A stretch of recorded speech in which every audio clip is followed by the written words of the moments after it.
नमस्कार साथियों, मैं रुपेश शर्मा स्वागत करता हूं आपका अपने यूट्यूब चैनल इक्विटी एनालिसिस में।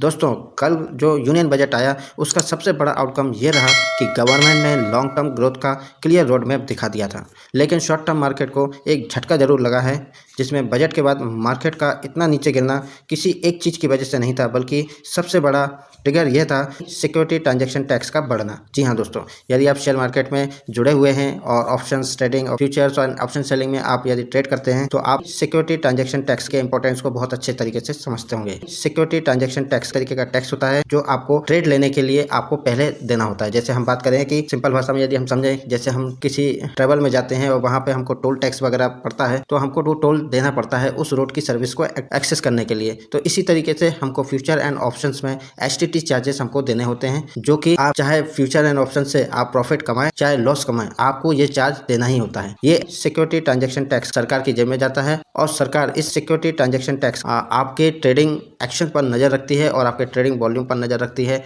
ये सारी चीजें आपको सिक्योरिटी ट्रांजैक्शन टैक्स देता है। सिक्योरिटी ट्रांजैक्शन टैक्स पहले 0.02% लगता था, अब इसको बढ़ाकर 0.05% लग गया है। अब आप सोच रहे होंगे कि सिक्योरिटी ट्रांजैक्शन टैक्स की 0.02% से 0.05% ही हुआ है, थोड़ा सा तो बढ़ा हुआ है, उसमें क्या दिक्कत हो गई। लेकिन ये रेशो परसेंटेज में भी देखा जाए तो ये 150% की बड़ी जंप है, ठीक है। तो ये अभी आपको ऐसा छोटा लग रहा है। यदि मैं इसका एग्जाम्पल देके यदि आपको समझाऊं, जैसे अभी मान के चलते हैं कि यदि आप कोई फ्यूचर को सेल करते हैं तो फ्यूचर को जैसे सेल किया तो आपका 24,800 के कॉल को यदि आप सेल करते हैं और उसमें एक लॉट में 75 क्वांटिटी होती हैं और उसमें हम यदि 0.02% का जो सिक्योरिटी ट्रांजैक्शन टैक्स का था तो आपको उसमें जो खर्चा देना होता था वह 372 रुपए आपको देना होता था। अब यही खर्चा 372 रुपए से बढ़कर 0.02% से बढ़कर 0.5% कर दिया गया है, जिसमें आपका जो खर्चा 930 रुपए लग रहा है। जी हाँ दोस्तों, 930 रुपए लग रहा है। जो खर्चा पहले आपका 372 लगता था, अब वह खर्चा 930 रुपए लग रहा है। इसका मतलब 558 रुपए की समथिंग की आपकी बड़ी जंप देखने को मिली है आपके टैक्स में। तो मतलब यदि आप एक लॉट से भी यदि आप इसको फ्यूचर को सेल करेंगे तो आपको 558 रुपए समथिंग और ज्यादा देना होगा। तो इस तरीके का ये अभी सिर्फ मैंने एक ट्रेड की बात करी है।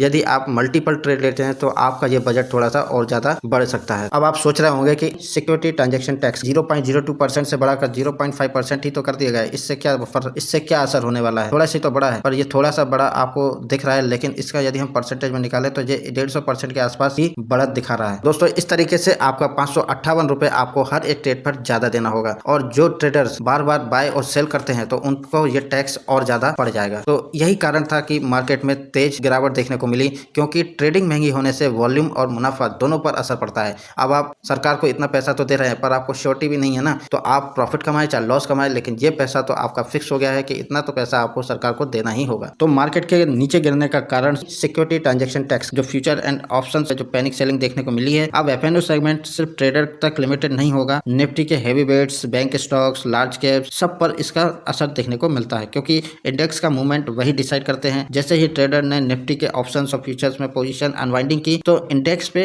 डायरेक्ट प्रेशर आ गया है और निफ्टी नीचे फिसलने लगा है। तो दोस्तों, इसी साइकोलॉजी की वजह से कल मार्केट में इतनी लिक्विडिटी ड्राई होती हुई दिखी। बायर्स पीछे हट गए और सेलर्स ने ज्यादा एग्रेसिव हो गए और रिजल्ट ये निकला कि निफ्टी और सेंसेक्स दोनों में शार्प फॉल देखने को मिल गया। और ये गिरावट इकोनॉमी की खराब होने की वजह से नहीं है, या बजट खराब आया या अच्छा आया उस वजह से नहीं थी, ये सिर्फ आपकी ट्रेडिंग कॉस्ट बढ़ने की वजह से हुई है। बाकी मार्केट का जो बजट था तो जैसा था वो ठीक है, पर ये जो मार्केट गिरने की जो वजह थी वह थी आपकी सिक्योरिटी ट्रांजैक्शन टैक्स। इसी की वजह से आपका मार्केट की चाल खराब हुई है। पर इंपॉर्टेंट बात यह है कि ये फॉल पैनिक का सिग्नल नहीं है कि आप इसमें धड़ाधड़ बेचने लग जाएं। ये आपका पैनिक का सिग्नल नहीं है, ये एक एडजस्टमेंट फेस होगा। अब मार्केट को अब नए सिक्योरिटी ट्रांजैक्शन टैक्स स्ट्रक्चर के साथ खुद को थोड़ा सा एडजस्ट करना पड़ेगा। शॉर्ट टर्म में वॉल्यूम थोड़ा कम रहेगा, वॉलेटिलिटी थोड़ी सी ज्यादा रह सकती है, लेकिन लॉन्ग टर्म में क्वालिटी इन्वेस्टर के लिए ये मार्केट फिर से अपॉर्चुनिटी क्रिएट करने वाला है। जी हाँ, तो बजट का आउटकम यह है कि गवर्नमेंट ट्रेडर्स को डिस्करेज करके इन्वेस्टर को एनकरेज करना चाह रही है। शॉर्ट टर्म में स्पेकुलेशन मनी को थोड़ा सा स्लो करके लॉन्ग टर्म पर प्रोडक्टिव कैपिटल को अट्रैक्ट करने के लिए बजट का हिडन मैसेज रहा। इंफ्रास्ट्रक्चर, मैन्युफैक्चरिंग और रियल एस्टेट इकोनॉमी को आगे बूस्ट करने के लिए फोकस किया गया है। अगर आप इन्वेस्टर हैं तो कल जो मार्केट में फॉल आपके लिए देखने को मिला है तो ये आपके लिए एक वार्निंग नहीं है, बल्कि ये आपके लिए एक अपॉर्चुनिटी है और सिग्नल है कि पेशेंस रखें और मार्केट जब यहाँ से रिवर्स होने की कोशिश करे, जब थोड़ा सा चीजें बैलेंस होते हुए दिखे, तब आपको मार्केट में एंट्री बनाना चाहिए। तो दोस्तों अगर आप एक ट्रेडर हैं तो ये बात समझने का टाइम आ गया है कि अब स्ट्रेटजी आपको थोड़ी सी बदलना पड़ेगी,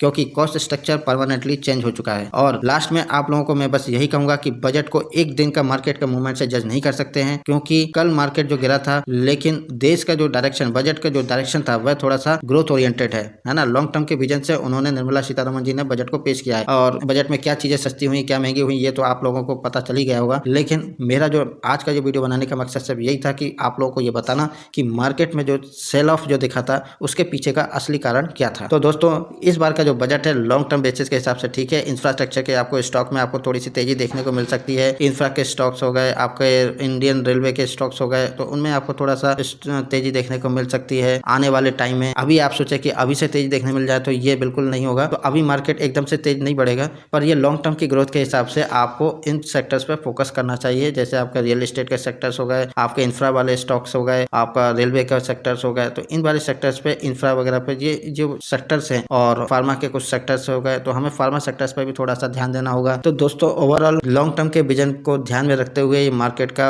बजट बनाया गया है। शॉर्ट टर्म ट्रेडर्स के लिए ये मार्केट थोड़ा सा पैनिक कर गया है, तो हमें अपनी थोड़ी सी स्ट्रेटजी को बदलना पड़ेगा। यदि हम एक ट्रेडर हैं तो हमको थोड़ा सा पेशेंस के साथ, समझदारी के साथ ट्रेड करना होगा। हमको कम ट्रेड लेने होंगे ताकि हमारा खर्चा कम लगे। और यदि आप लॉन्ग टर्म इन्वेस्टर हैं तो आपको थोड़ा सा विजन अपना लॉन्ग टर्म के लिए रखकर चलना पड़ेगा। तो लास्ट में मैं सिर्फ इतना ही कहना चाहूंगा कि बजट को एक दिन के मार्केट मूवमेंट से जज नहीं करना है। आपको इस बजट से यह समझना है कि किस सेक्टर में तेजी करने की बात कही जा रही है। शॉर्ट टर्म में थोड़ा सा पैनिक हो सकता है, लेकिन लॉन्ग टर्म के जो आप डिसिप्लिन के साथ यदि आप चलेंगे तो वही विनर बनने वाला है। मार्केट का काम है रिएक्ट करना और इन्वेस्टर का काम है सोच समझकर डिसीजन लेना। तो आप हमेशा ऐसे सोच समझ के डिसीजन लेते रहिए। और हम इंट्राडे ट्रेडर्स हैं, शॉर्ट टर्म में तो हमको अपने स्ट्रेटजी थोड़ी सी बदलना पड़ेगी, क्योंकि टैक्सेस बढ़ चुके हैं। तो हमको रियल ट्रेड लेना है, फेक ट्रेड पर हमको बिलीव नहीं करना है। और जहां आप श्योर शॉर्ट हो, जहां आपका सेटअप आपको बोल रहा हो कि ट्रेड लेना है, तो तभी आप ट्रेड लीजिए। अदरवाइज आप एसएसटी दे के अपने प्रॉफिट्स को लॉस में कन्वर्ट कर सकते हैं। तो दोस्तों मिलते हैं अपने नेक्स्ट वीडियो में, तब तक के लिए धन्यवाद। जय हिंद, जय भारत।